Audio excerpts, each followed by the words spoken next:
of this year, the military seized control of the nation has rapidly,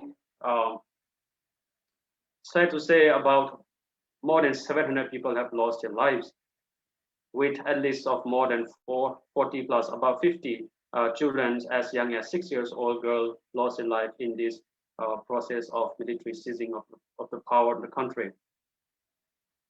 Earlier in Myanmar, the military has been accused of genocide against the Rohingya Muslim community, then the disenfranchisement of other ethnic minority communities and its ethnic armed groups, and now a violent crackdown against the pro-democracy protest in the country.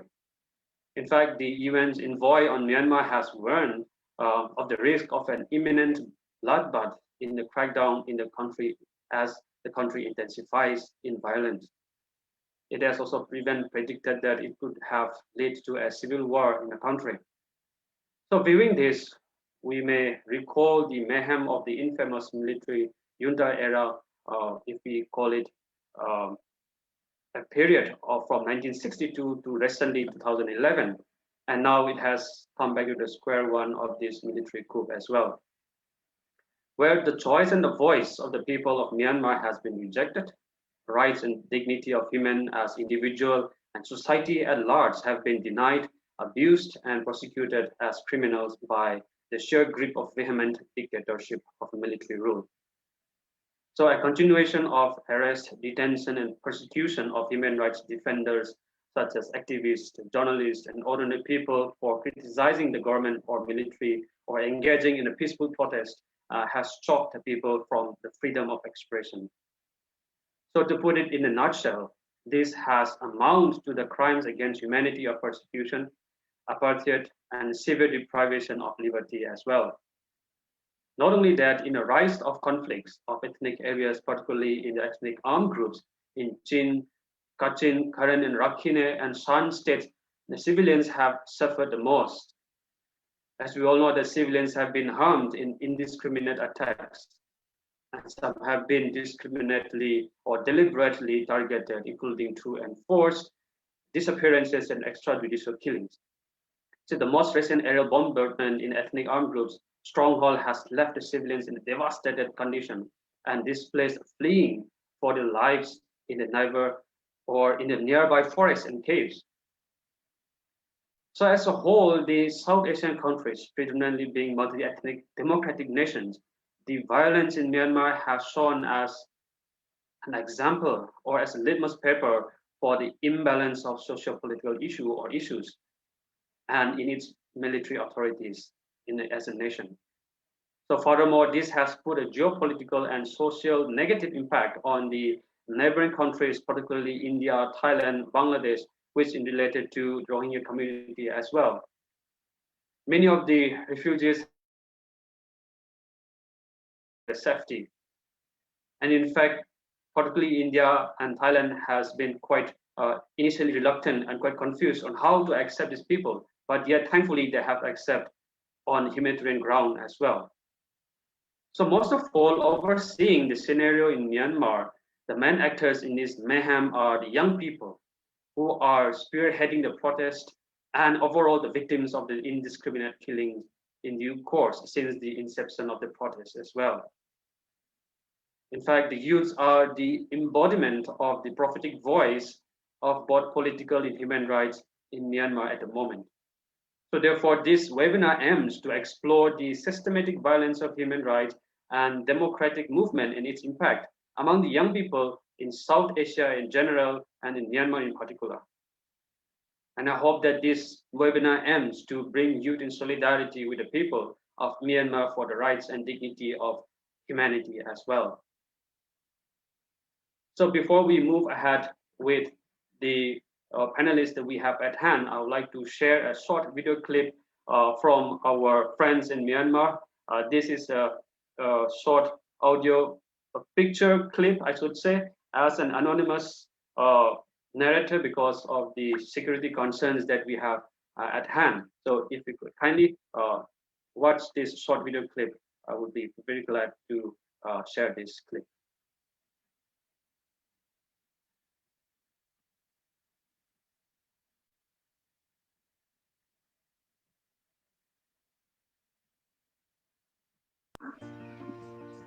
Mingalaba, dear brothers and sisters in Christ. I am a delegate of 2012 SACYN training and I am from Myanmar. Here, I would like to tell what is happening in Myanmar right now. Since February the 1st, 2021, Myanmar has been under the military regime and it has now been 75 days already. Nationally, over 700 people have been brutally killed. Among them, most of them are young people with a hope for a brighter future. There are also elders and children among those deaths. Since the coup in February, we all have not lived peacefully. People are getting murdered, arrested, beaten, and some had to evacuate from their home.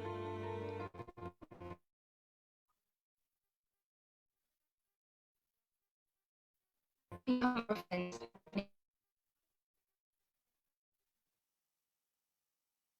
Table. Some families are grieving because they lost their family members. Some are falsely accused and sentenced to death. There are still oppress and killings in the present time. And also, the internet and Wi-Fi are being cut off. The flames of civil war is being expanded in some of the ethnic areas. No shelter, no food, and no peace for people from those ethnic regions. They have to evacuate from their home due to the airstrikes of the military junta. It is really sad to see and hear those situations around the country, but we couldn't do as much. What we can only do is praying for them, donating money for those who are in need, and giving psychosocial support. Though my place is safer than other regions in Myanmar, I could not have a peace in mind. Thus, we would like to urge international community to take action. However, it is cruel, unpleasant, and hopeless situation that we are facing. I do believe that we can look up to God and we can seek peace and hope from Him. We also need prayers from all of you for us to get freedom from this darkest moment and the release of those who are being detained, such as our leader Daw Aung San Suu Kyi, our President U Win Myint, and so on. I believe that prayer is the power of getting over every difficulties. We really thank from our hearts for all of your support until now. And please do keep remembering us in your prayers. The military coup must fail, and the revolution must be succeed. Thank you very much.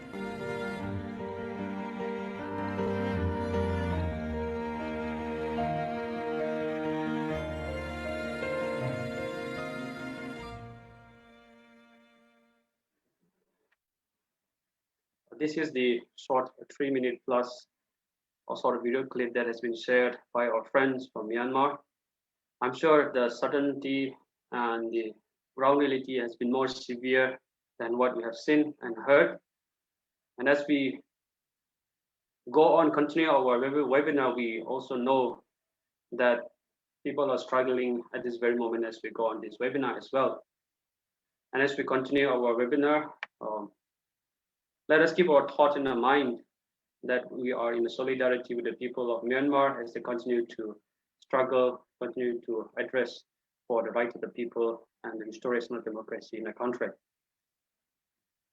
So friends, as I have said, briefly introduced about our panelists, we have a few concerns and a few kind of idea they would like to put on and throw into our panelists and ask questions about their perspective and the social conditions, geopolitical conditions over there in their expertise as well.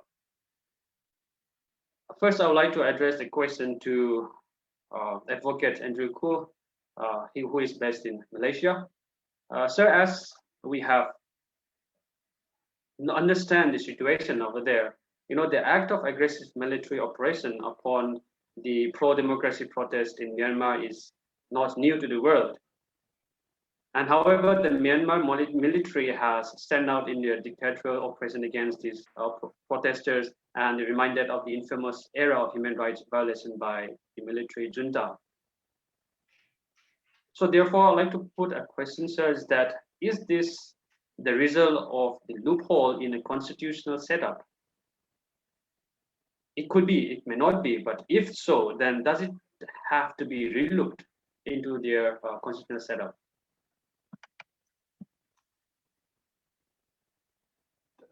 Thank you, Jen, for that question. Can you hear me? Yes. Okay, good. Great. Thank you very much. And first of all, thank you for inviting me to speak this evening to share some of my thoughts with you. It's indeed an honor and a privilege to be here. I think, first of all, perhaps to put it in some context, the idea of having some form of emergency rule is present in constitutions in various countries, and I speak especially for my own country, Malaysia, where we actually have provisions on a worst case scenario, if you think about it, right? If something were to happen and there is a need to declare an emergency, then the Constitution provides for certain procedures, certain practices. I don't know whether when the 2008 Constitution was drafted and the people who drafted them, whether they looked at the provisions in Malaysia. I think there are also provisions in Thailand, for example, in their constitution, where executive power could be taken over by usually by the government, right? And to exclude perhaps other branches of government in very, very grave situations. So having said that, I think there are certainly problems with the Myanmar Constitution of 2008, and in trying to exercise those powers, I think the military has failed to observe the letter of the law, and also I think the spirit of the law when it comes to invoking this idea of an emergency. So I think that certainly is one of the loopholes, as your question talked about. I mean, the provision is there, but then the problem is, what if the provision is abused? And so in the case of Myanmar, again, in the case of Malaysia, and some people looking back a few years ago, in the case of Thailand, you talk about establishing some sort of emergency rule. You take the powers, but you don't follow the rules, the procedures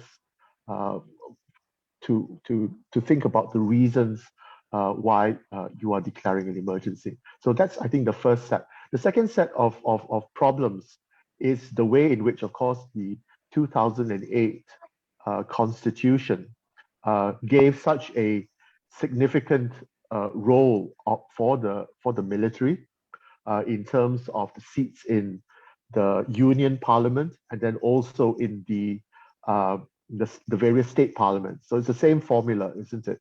That the military can nominate 25% of the seats. And then, of course, trying to change the constitution takes more than 75% of the seats in the parliament. So if you wanted to change the constitution, not only would you have to have the full support of the 75% of the seats not held by the military, but also some of the seats held by the military would have to vote with you if you wanted to change the constitution. So that makes the constitution almost impossible to change without the support of the military. So you have actually given the military a near veto in terms of the ability to change the constitution. So I think these are some of the ways in which the Myanmar Constitution of 2008, which was basically drafted by pro-military people, was, if I can use the phrase, was set up to fail. You know, it was designed to fail because it allowed for the possibility of a very weak way of checking the power of the military.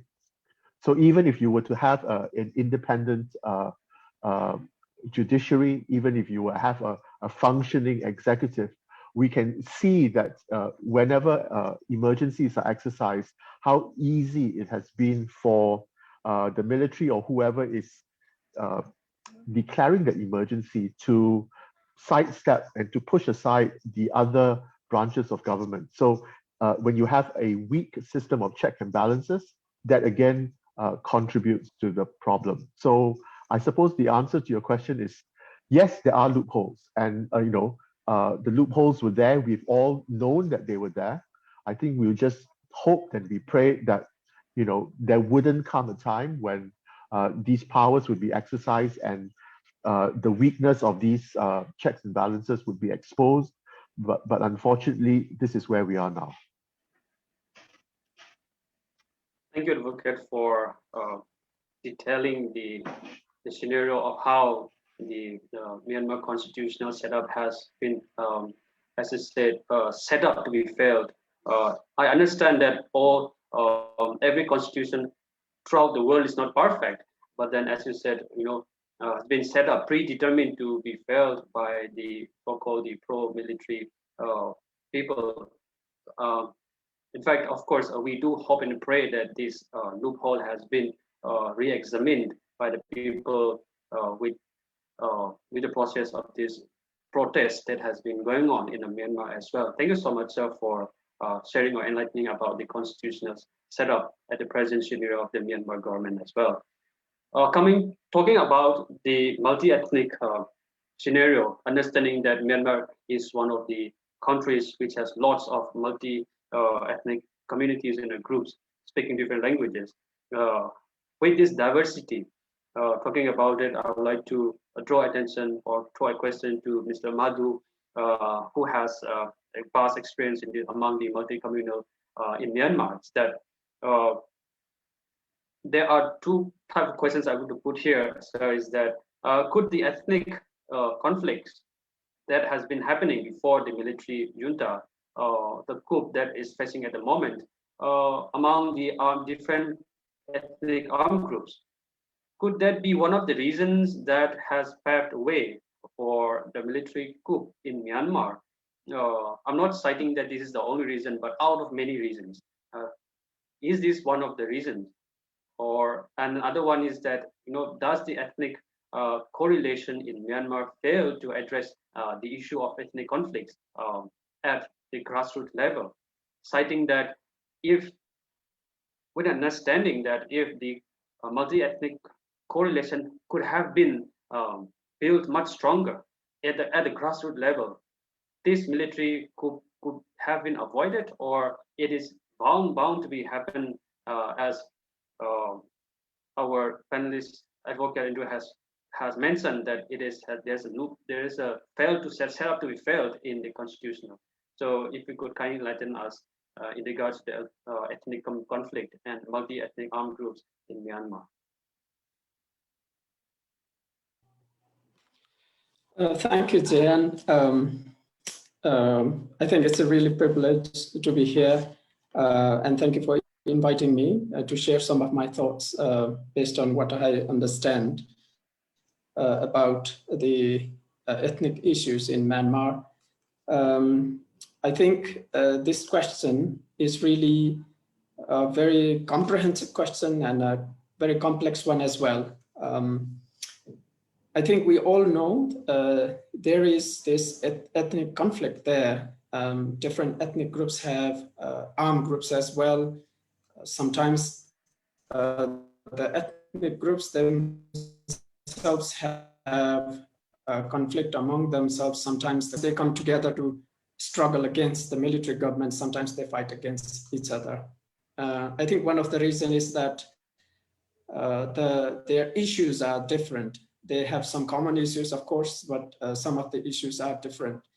Going back to a little bit of the history, we know when this, I think, famous Panglong treaty was made. At that time, the hope was that these ethnic groups will be given their rights. They will have equitable existence, identity in the country.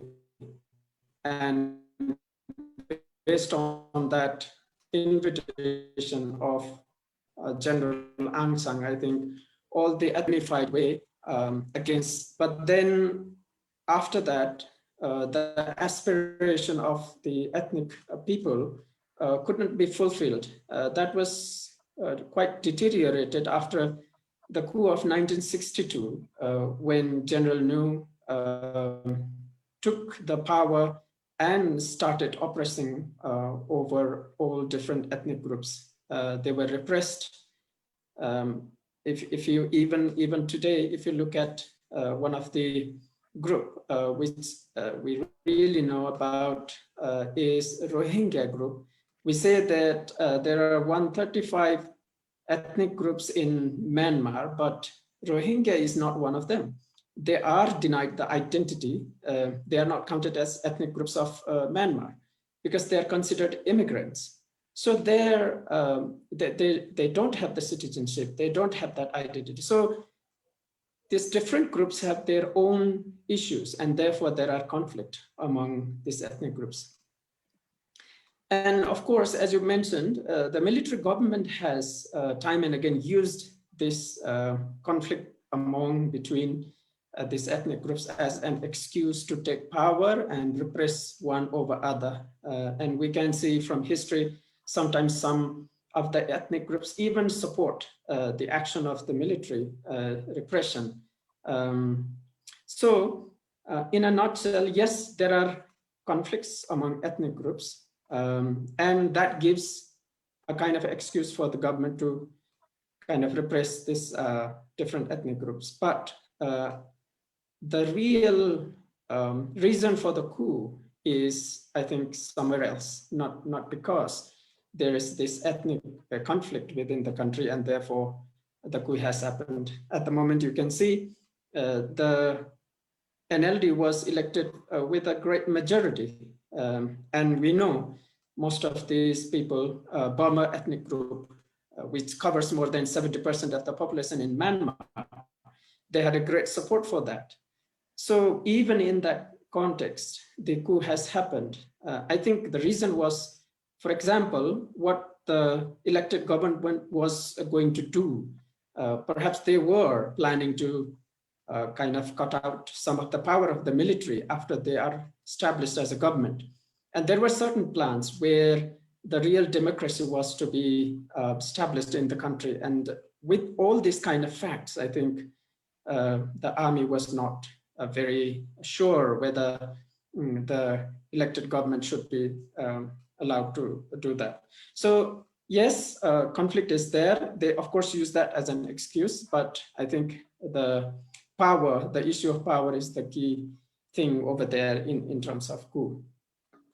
But going back to your second question, I think, yes, the conflict has over the time actually deteriorated among the ethnic groups. And I think the key role should have been from the state side. I think there had been very few cases where this political solution was sought out.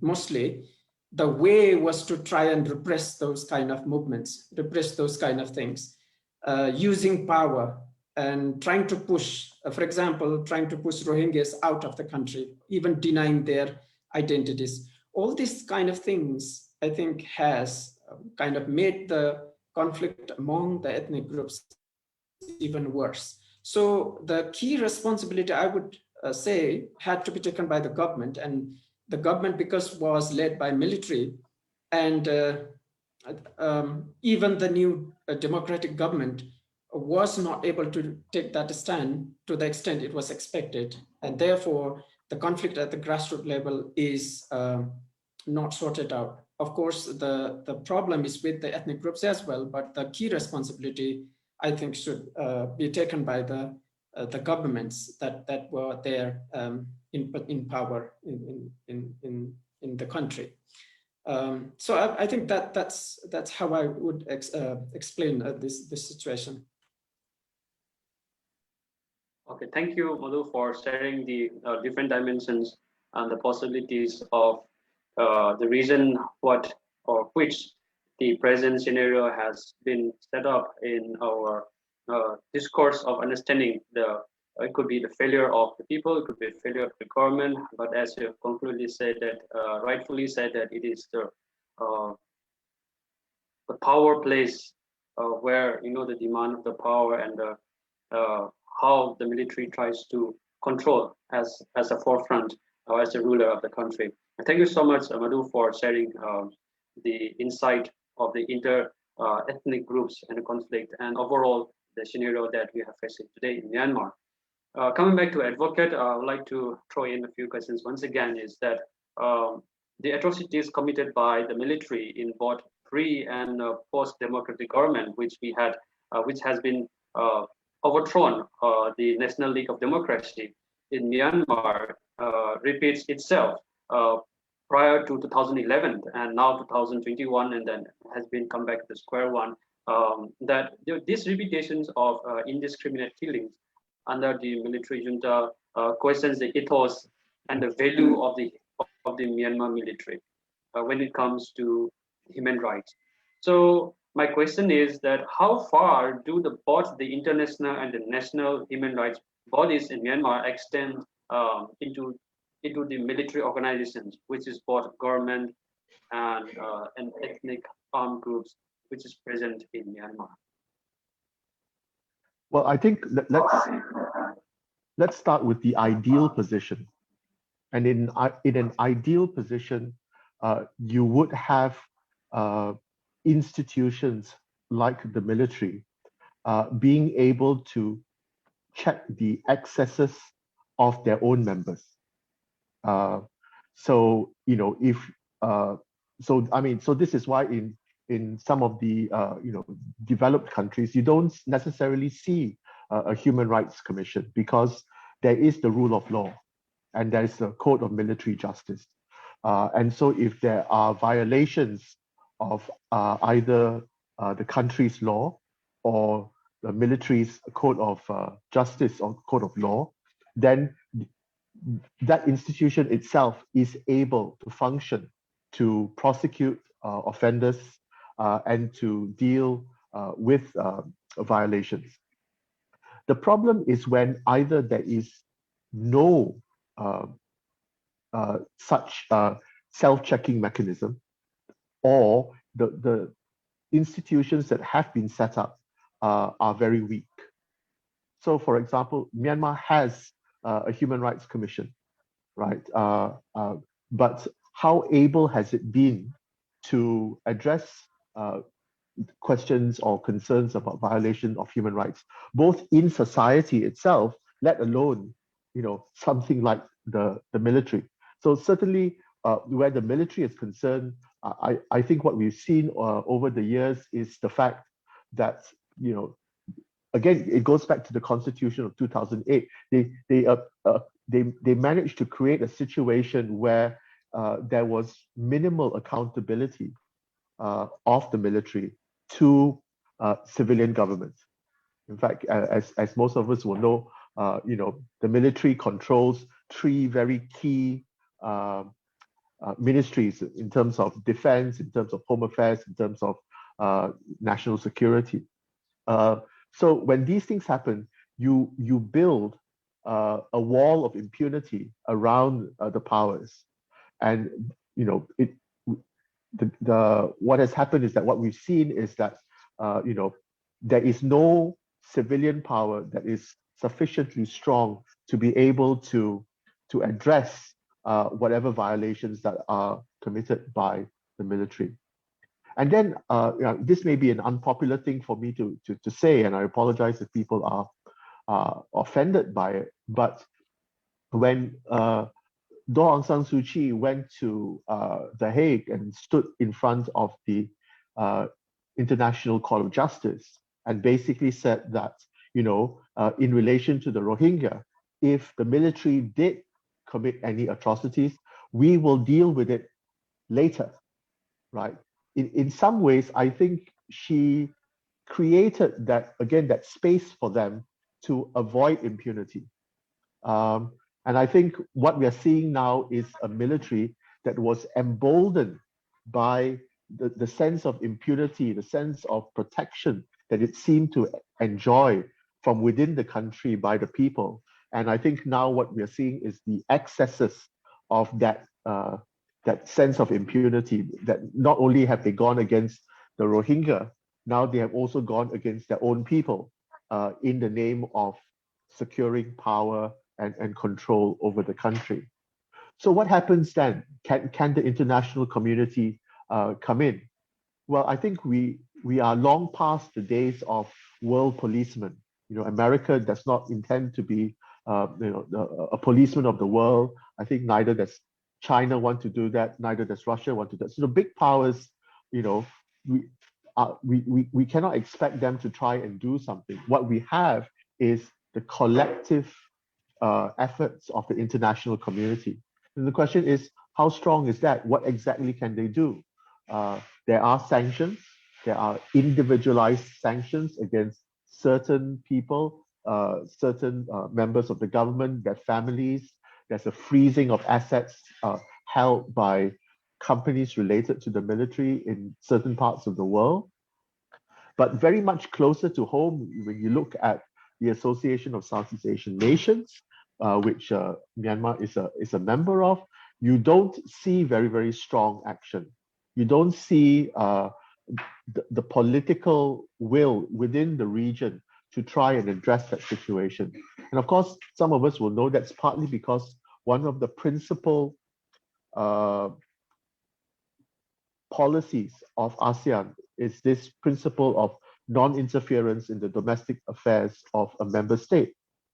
And so, the 9 other ASEAN countries are reluctant to want to interfere or want to be seen to be interfering in what is happening inside Myanmar, because they don't want one day, sometime in the future, if something were to happen in their country, for the other 9 countries to then interfere with them. So it's like, I don't disturb you, then later on you don't disturb me. But the problem is people are being disturbed anyway, and there is the spillover effect. So it's no longer a national thing. There is a spillover effect into Thailand, into Bangladesh, even to Malaysia. People are fleeing and they're coming to Malaysia. So it is destabilizing the region. So the question is, what can the region do? And this is where ASEAN is different from, say, the European Union or NATO, because there are military agreements in Western Europe, but there is none in ASEAN. So who actually is going to take any action? So I think this is where there is the breakdown of the international system, because there is no world government, there is no world power, world military, regional government or regional military that can step in and try to rectify the situation. So what we are left with is bargaining. What we're left with is negotiation. So there will be, I think, an extension of some of the economic sanctions. Maybe it'll be widened, maybe it'll be tightened, maybe we can persuade some of the ASEAN countries to take a harder look at trying to restrict the flow of finance and other things within or between Myanmar and other countries. I mean, we all know where the Myanmar generals go for medical treatment. We all know where the Myanmar generals and their families go for shopping, for education, things like that. So, the question that we will ask is, why aren't these governments of these countries where we know the money seems to be flowing, why aren't they doing something more? So that's the frustration I think that people feel.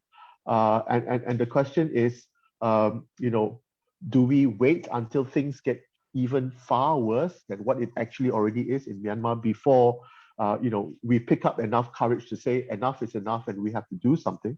And then the question is, what exactly will we do? Will we just rely on diplomatic initiatives? Will we just rely on economic sanctions? Or will there come a point where we will have to say, you have crossed the line and we have to consider doing something much more than what we have already done? Thank you so much, Advocate, for sharing in details and the confusions with the questions at large, which is right in front of our all of us, that we cannot predict exactly what this thing will go over. So thank you so much, Advocate sir, for sharing us the clear picture of how these different civil bodies and the government of bodies could are kind of handicapped in order to move out or address this issue when things are out of the control and things are kind of unpredictable, when this kind of mayhem is going on and it's kind of beyond your power of addressing this human rights value in their country.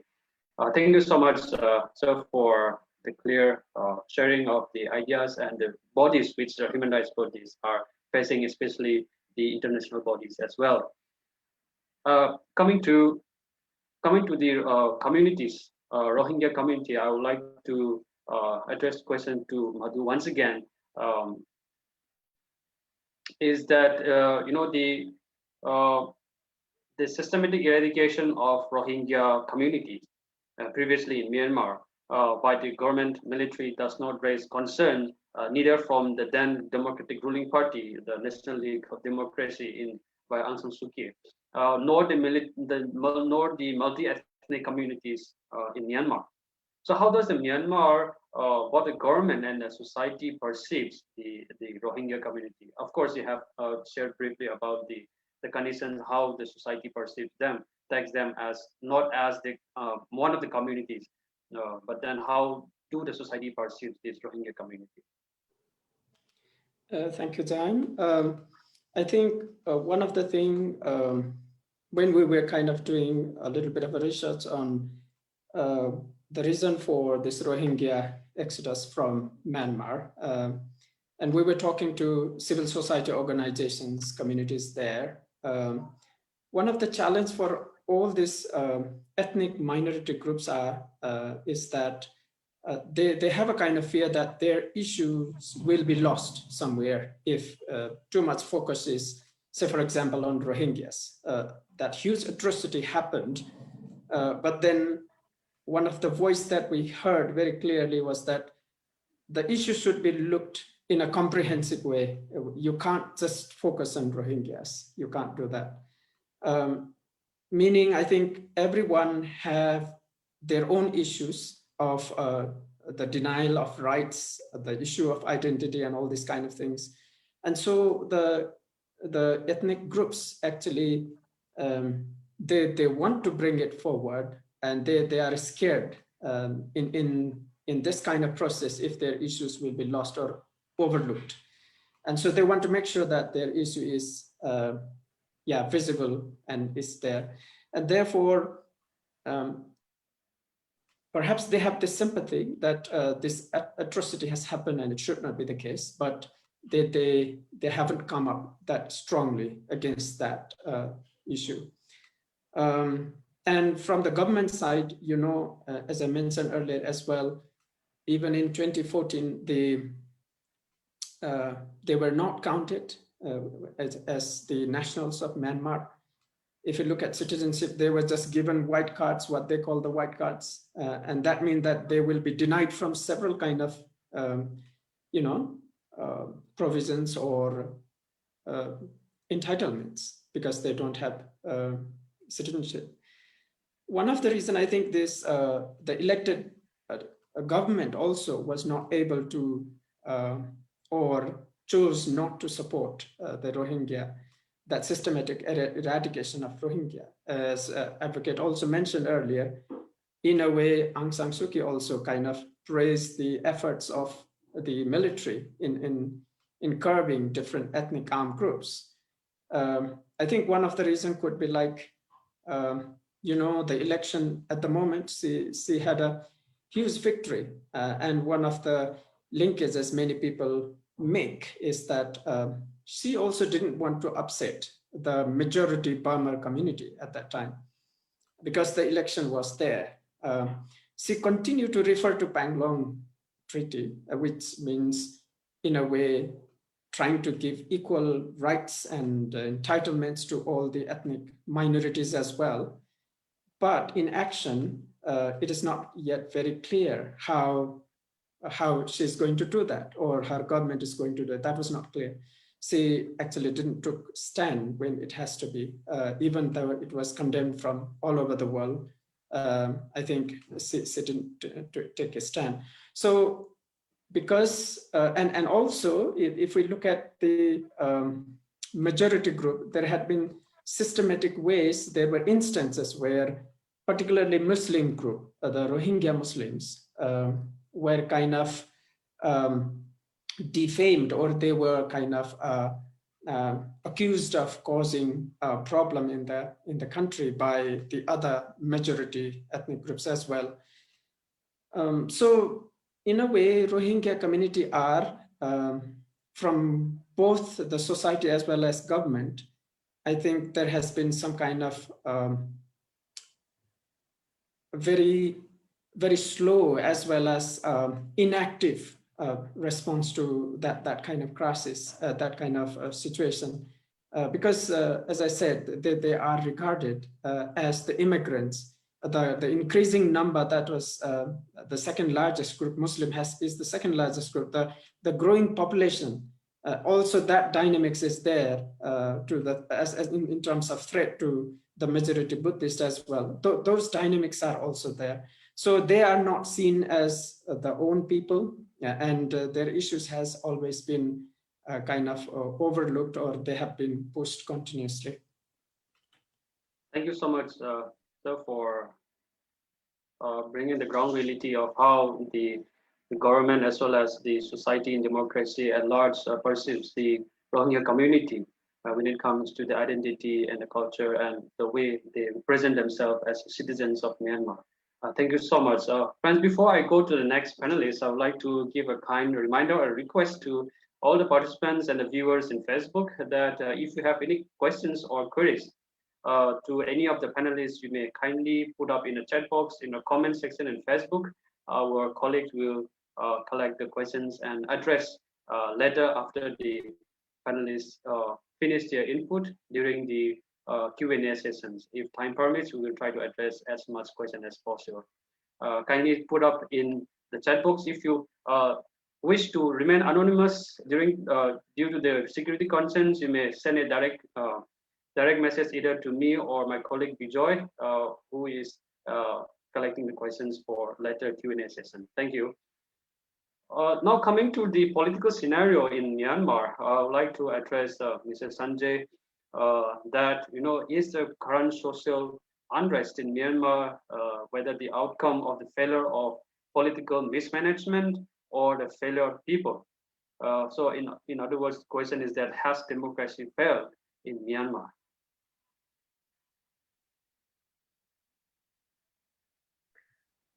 Thank you. Thank you, Jian, and thank you everybody for having me over here at SACYN webinar. It's a privilege and an honor. So I'll just add to what the points has been raised by Andrew and by Madhu as well over here. It's you could say, yes, it's in some ways the political mismanagement, but to say it's a failure, I don't think it is a failure. This is where you are seeing democracy and the principles of democracy taking roots, and it's going on and it's developing. You look at the situation of the country right now, wherein a lot of coordination is being done, and this coordination is by people themselves. They are organizing themselves and they are coming together. And this coming together is not something which is being done by political parties. This is more of people coming together, people who have organized themselves as part of the civil disobedience movement. And then taking it forward is how the political parties, some of the political parties who have come together, form the CRPH that has been there in order to say that, yes, we are part of the elected representatives who were not kind of detained by the military, and they have taken the process forward. So I wouldn't say that this is, this is political mismanagement, but rather this is where, it is evolving, and it is an organic growth of democracy and the principles of democracy in the country.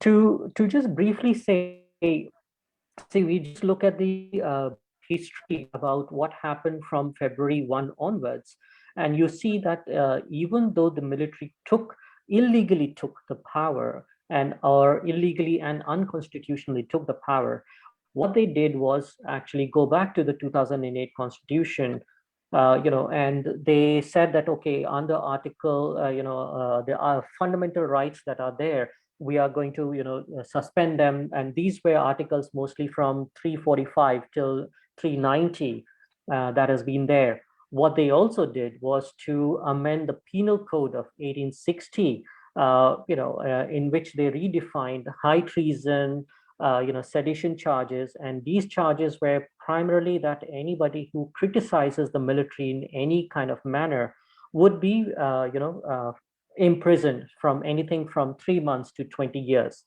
All right. And you see that being applied to a lot of people as well.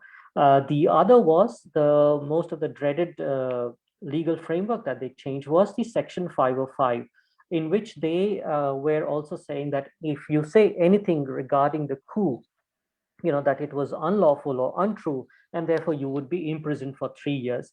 So what you see is that, that the government has kind of done these legal frameworks, use these legal frameworks. Actually, I would say these are unconstitutional and illegal changes that they did in the law after grabbing power on February 1. And then they have tried to push it. And what the people are doing, they are constantly also pushing back. They are also saying, where is my vote? Right. And these where is my vote call has been in terms of whom they voted for and how they voted for and the people that they wanted to see in the parliament.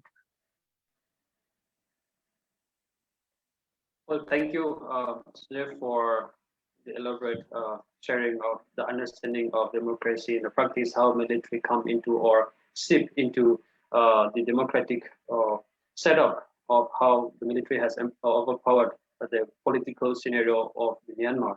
And the second question to you, sir, is that, giving the benefit of the doubt in the process of this military coup in Myanmar, is there any international political interference of different school of governance, or is this a threat to democratic nations in South Asia as a whole? See, I would rather put this as that this is primarily, an internal issue within Myanmar. Why I would say this is more internal is because the coup was very much led by the military. An illegal coup was carried out by the military, and the reason that some reasons have been already mentioned by Andrew and by Madhu as well. The military has been wanting to be in power, and the fact that they actually had 25% of control within the parliament actually gave them quite a lot of power within the parliamentary system. Now there are a couple of things that you look at. It just goes back to the fact that when almost 15 years ago, when 7 steps roadmap was introduced, and there was a concept laid of disciplined democracy that Myanmar would follow, and therefore from there on you had the 2008 referendum, and then the constitution coming in, and then you had the 2010 elections, and then you had the 2015 elections, and you had this elections right now.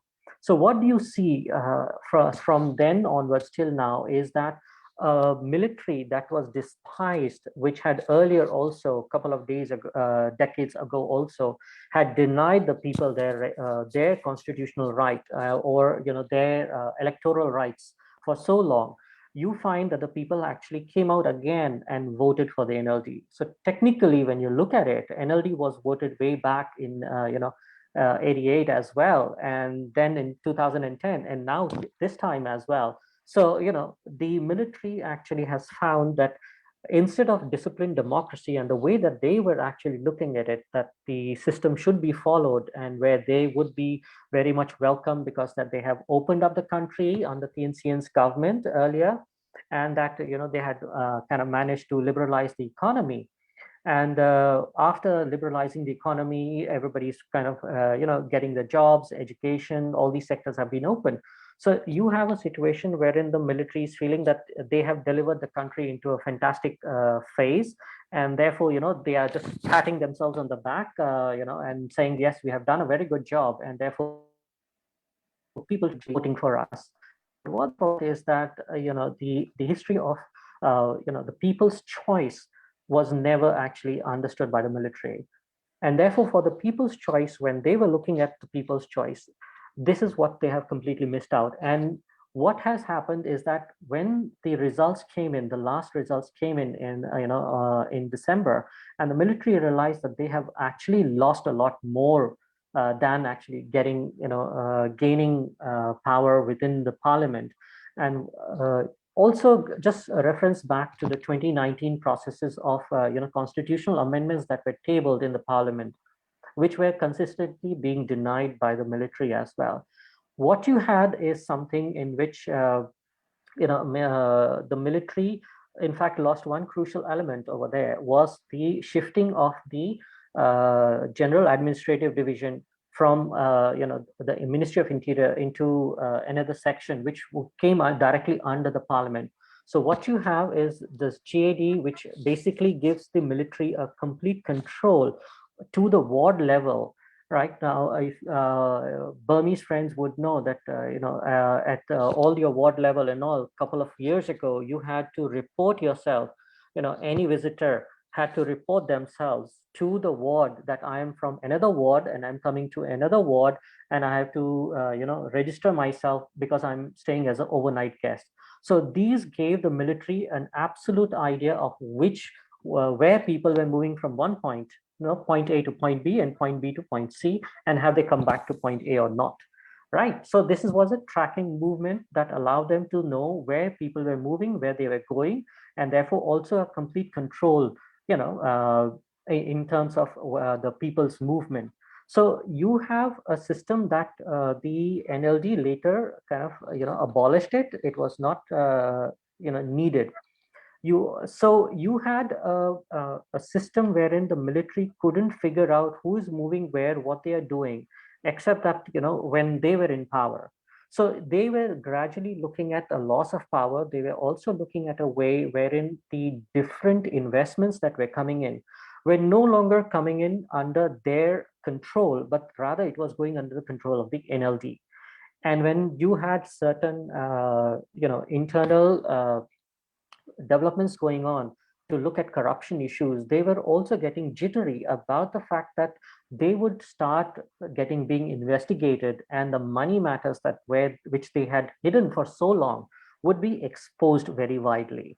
Right. So in order to protect their own interest, in order to protect their own self-preservation as well, this is what has happened, wherein the internal dynamics of the military also has to be understood as to, you had earlier some who could be seen as softliners who were promoting for, let's say, a way to open the country. And you have, hardliners who say, no, we need to still close the country and control everything. And therein, the relations lie between the military as well as the ethnic armed groups as well, which have always been at tensions and at odds, even before the Panglong sessions were on. Let's not if we just go back to that pre-colonial history, then we see that a lot of ethnic groups never had democratic choice as well. And Myanmar was also divided into different ethnic areas which the British were governing. And even when it was a kingdom, when Myanmar was a kingdom, the political alliances at that point of time were made by the king, having marriage lineage or kinship with different ethnic groups as well, right?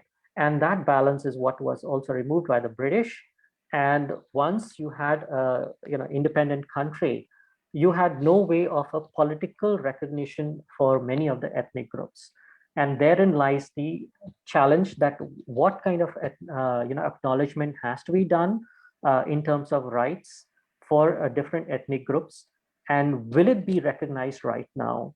And when we look at the political developments right now, I think one of the most significant is the CRPH coming up with a federal charter, a new federal charter that has been recently drafted, and also outlining a new interim unity government, which is also a very fantastic steps. Yes, it is not perfect, and I don't think we should expect that it should be perfect, but it is a step forward in trying to bring the principles of democracy to the people of Myanmar, cutting across all ethnic groups. Thank you so much, Sanjay, for the clear layout of how the multi-ethnic groups and how the society form as a nation during colonial time as well as the post-colonial time, and how the situation has been kind of a flashback into those pre- and post-colonial time before Myanmar as a nation has been born, and how the society has been set up. Thank you so much, Sanjay, and all the panelists for your tremendous input on the situation of how the situation of Myanmar has been evolved in over time before and after and during this military coup as well. There are questions here coming to the Q&A questions. We have a couple of questions, two from Brother Philip from Bangladesh. First one from him is a question to any panelists which addressed to any of you could answer that. How do government value the ethnic groups to bring the peace and unity among the people as though they are minority? Or are they failed to bring or nothing worked at all for the peace and security among them? This is the first question. One of two is that the second one is that more than 2 lakhs people from Myanmar who are sheltering in Bangladesh in last couple of years in the most hardest time or crisis, and some of them are positive from coronavirus and living in a critical situation here in Bangladesh. What stable planning Myanmar government are thinking for their security and peace in their lives may take role to restore them in the home country? In any of the panelists could address. Maybe I would request our panelist, Mr. Madhu, to address in regards to Rohingya.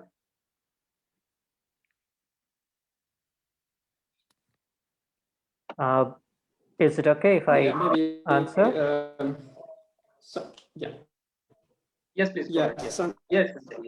Okay. Sanjay, please go ahead. All right. Okay. I think when you're looking at the government valuing the ethnic groups, you have to consider two things. One is you are looking at the military, which is de facto controlling the 25% of the parliament and was doing it since 2010. The second is the NLD government, which also was trying to push forward for the peace process. However, again, going back to the point that Andrew raised, when you have a parliament that is controlled 25% by the military and you need them as an absolute veto power to pass any resolution within the parliament, you have got a stalemate kind of a situation. So a lot of things never moved, and therefore for a lot of ethnic groups, they saw the NLD government in a very weak position, not at a very strong position, even though they may have got the seats in the parliament. But the fact is that you have the military controlled the 25%, never allowed them to kind of move things forward. So these are two things that we need to understand. It is not that the minority or the different ethnic groups never wanted to go for peace. They have always wanted to go for peace. And even if there were chances, but what we also have to understand is that there was a lot of difference of understanding between what the Burma community understood as in terms of rights and responsibilities for ethnic groups, and ethnic groups understanding what is their rights and responsibilities. And I think this is the current situation right now, wherein CRPH is trying or has come up with a unity government and has drawn from different ethnic groups to come forward into the government, is a wonderful chance to kind of have a discussion within themselves about these different rights and roles and responsibilities, how they view it, and what are their own expectations. And I think for this, they all need to have a very open discussion among themselves.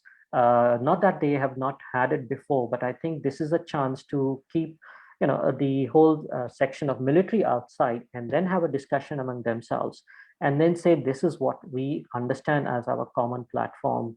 And if we can agree on these common platforms, or the minimum common platforms, then we can move ahead. Yeah. Thank you, Sanjay. Thank you.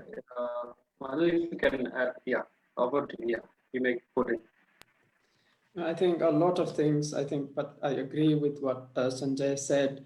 I think just to add one more thing is like, yeah, there has been initiatives, and perhaps one of the reason of not materializing those initiatives is because most of the time those initiatives were again led by military government, as well as Sanjay mentioned, when the democratically elected government was there, the power in a way was again held by the military.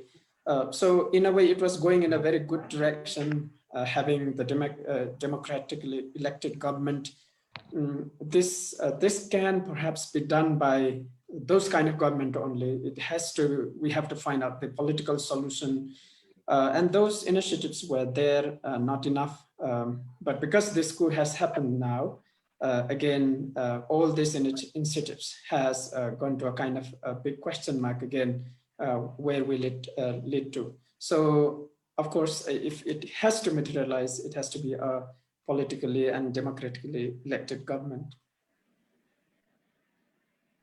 Yeah, Advocate Andrew, if you could add. Yes, please. Yes, please go ahead. Yeah, so thank you. So I think I just want to add two points. One is about diversity in your country, in your society. So the question is, do you want to promote diversity? Do you want to celebrate the diversity and promote inclusivity in your government? So what we are seeing were, at a constitutional level, attempts to sort of say, well, we want to give everybody a share in the power. But, to me, it was a little bit artificial, because you have the, as I said, the state flutors, and you have the Pidangsu flutor, right? So you have a certain degree of decentralization and autonomy at the state level, but really most of the important things are decided and controlled at the union level, right? So there is a sense of some sharing of power, but the reality is you actually are going for a very strong union or centralized government. So this doesn't match this idea of celebrating diversity and promoting inclusivity. When the military government in the past changed Myanmar's name from Burma to Myanmar, I think one of the things that they were trying to say was that, well, Burma just talks about the Burman majority. It doesn't reflect that we are a multi-ethnic, multicultural society. So they wanted to suggest that Myanmar was a more inclusive name. So that's very nice. It's good for the tourist brochures. But what is the political reality when it comes to actual power sharing? And I think the challenge of democracy in newly democratizing countries, and even some countries like Malaysia who've been democratized for more than 60 years. The question is it still at the end of the day majoritarian rule, that whoever is in the majority decides and everybody else just has to follow, toe the line, obey, know their place in the country and accept the reality? Or is the majority, even though they are the majority, prepared to sacrifice some of that majority or that majoritarian power in order to promote genuine power sharing. So I think we have to get our concept of what really do we want in terms of a democracy correct. So that'd be my first point. My second point is that democracy is not neat. It is not tidy. We again tend to think, or we've been taught perhaps by the Western colonial masters, or we look at the West and we think that democracy is a very civilized, very mature, very proper, neat, tidy, organized way of doing things. That is not true. Democracy is messy. And it comes about, through the toils and through the struggles of people. So, Sanjay is correct. If you look at what's happening now, there is a struggle for democracy. You have people fighting for democracy and fighting against the military who want to deny that democracy. And so what we are looking at is very much that struggle for democracy in Myanmar. So the question is, at the end of the day, we have to accept that each country has to decide what kind of democracy it wants and to gradually evolve it. We look from history and we see that democracy has survived even through wars of independence, even through civil wars.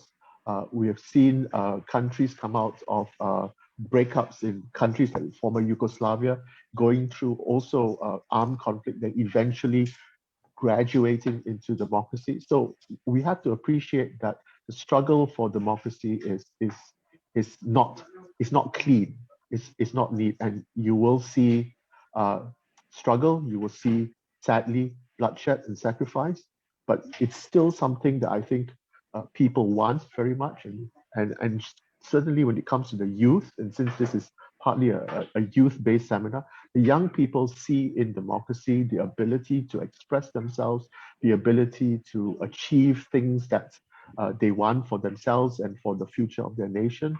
And what we are seeing is people who are prepared to fight for it, struggle for it, and die for it. Thank you so much, Andrew, Madhu, and Sanjay for the tremendous input on the questions. This is the last question. I'm sure people have pretty much questions and queries to share, but due to the time factor, the last question to all three of you is that it's an anonymous questions that we have received. How can we as a South Asian youth stand in solidarity with friends in Myanmar? And above all, what can we do as individuals and as a church?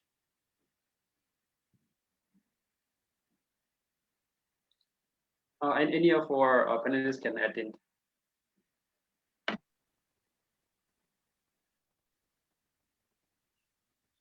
Well, I'm going to say firstly, pray. I think we have to accept that this is a struggle that's greater than just between men, but it's between the forces of good and the forces of evil. So I think this is something that we have to turn to God and seek His wisdom and His guidance as to where to proceed. And one of the strongest things that we can do is to pray for the people of Myanmar as they go through this very difficult time. If we are able to be in contact with younger brothers and sisters, or even just friends in Myanmar, then by all means, share support with them, send them messages of support, tell them that they are not forgotten, tell them the world is focusing on them, thinking about them, praying for them, and trying to help them. In terms of practical help, well, I mean, this may sound a little bit radical, but write letters asking your government, asking the ASEAN governments, apart from Myanmar, to do something about the situation there. I mean, it's very interesting. In Malaysia, we are trying to do this as well. We've sent petitions to the Myanmar government. Right? Please stop killing your people, that sort of thing, right? But we know that they're ignoring that. So the question then is, can we encourage the other 9 ASEAN countries to do something more. So let's petition, let's mobilize to try and encourage these 9 other ASEAN countries and their governments to actually actively intervene, actually try to work to stop what is happening. So write to these governments. So if you are in a country where you have an embassy or a diplomatic representation from any of these 9 ASEAN countries, organize a memorandum handing over to them, asking them, right, to get involved. And then, of course, do that with your own government as well. If you think that more can be done by your own government to speak up in this area. Thank you. Thank you so much, Andrew. If Sanjay could add some. Yes, in addition to what Andrew has mentioned, I would like to say that especially in India, I think what could be done is to engage at least with the governments that are very positive towards the influx of refugees and asylum seekers that are coming in. And I think what we have seen in the past few weeks is that at least Mizoram has provided that opportunity, and therefore it's good if within the church, if there can be an organized effort to respond to that. Even if the elders or the leaders, church leaders, can actually open up discussions with, at that level with different government bodies to say that yes, this is good what we are seeing, and we would like to see a lot more. And through the ones, at least the government bodies that are responding, to try and open up more spaces that is possible. I think at that level, we also need to see how churches can also, wherever they find that support, try and open more doors for those who are seeking refuge and asylum within India. At least this is what we can do in India, and therefore open more and push more. Because we, of course, in Indian government, when you look at the central Indian government, they will always keep their own, interest at mind, and that interest is more in, expanding, taking India through, through its Act East policy, and therefore have access from Myanmar to Thailand and to ASEAN region. So they will always look at it from a security perspective, and I think where we have to bring in as church groups is the element of human, the humanitarian aspect, and to be human. That is what we need. And therefore, as Andrew has said, we need to keep on pushing different governments that are able to kind of, provide that opportunity. So, I mean, it's, I would rather say it's like, keep on identifying people who are able to help and keep on requesting them to help further open more doors. Yes, over to you, Madhu. Yeah, very great ones. Of course, prayer, absolutely. I think in addition to what Sanjay and Andrew has said, I would say, I think there may be many youth who actually don't care about this kind of issue. I think what we can do is that within the country, as well as wherever it is, I think it's important that we encourage youth to care about this issue and try to get in connect with whoever or whatever network possible. So this is not only the issue of Myanmar, it's overall an issue of humanity. The second thing is that I think oftentimes we are so excited to do a lot of things. One of the important things perhaps youth have to do is to think and analyze any of the activity that we want to do or do, whether that will make people in Myanmar more vulnerable or not. To analyze that and be sensitive and careful in doing those kind of things so that we don't cause more harm or put them into more vulnerable situation when trying to help. I think those are the 2 things I just wanted to add on to what already been said. Thank you so much, Madhu. Thank you, Sanjay, and thank you, Advocate Andrew, for your tremendous input, your response, and to the situation in analyzing the conditions, the scenario of what Myanmar is going through as a society, as a government, as a nation, and as an individual as well. Thank you so much. Before we conclude, I would like to request our participants to kindly put in or drop in your comments or your questions or any feedback of yours to the details which our coordinator Prasensa has put up in the chat box. Our website is www.SACYN.net, or you can email us at SACYNcoordinator@gmail.com. You may kindly do so, your comment and feedback in our website and our email address. Thank you so much for joining. And before I hand over to our coordinator for the vote of thanks to Prasensa, I would like to request all the participants here to, it's an invitation to kindly let us maintain a 1 minute of silence in solidarity with the people of Myanmar who have lost their lives, their loved ones, their family, the brothers, sisters, fathers and mothers, the colleagues, the pastors, and the nuns, and whoever have lost their life. Let us, in solidarity with them, let us remain a minute of silence.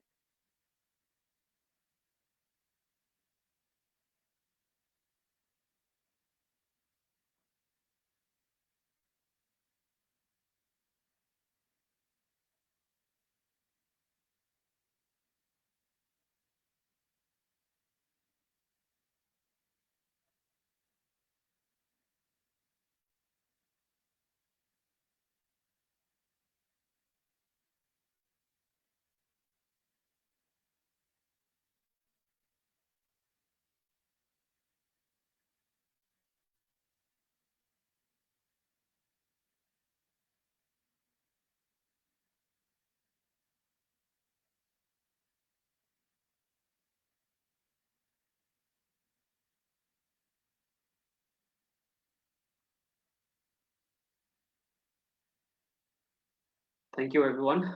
I hope we also pray that our prayers and our thoughts and our mind are always with the people of Myanmar.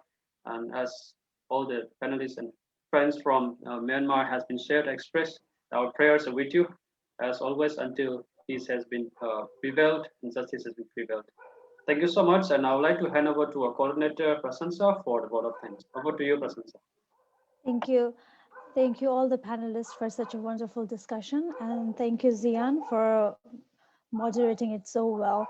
And I guess we had a great time discussing about these issues, and the last question on how we can play a role in this current scenario is a perfect way to conclude the webinar.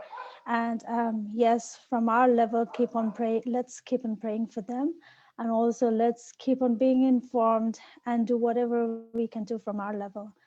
So, and of course, if you have any questions or any comments, or if you would like us to cover any topics in the future webinar, please do so. Please drop us an email at the given address in the chat box. We will be having another webinar in a month's time, so probably around the 2nd or 3rd Saturday of May. We hope to see you then. Thank you, everyone, and good night. Bye-bye.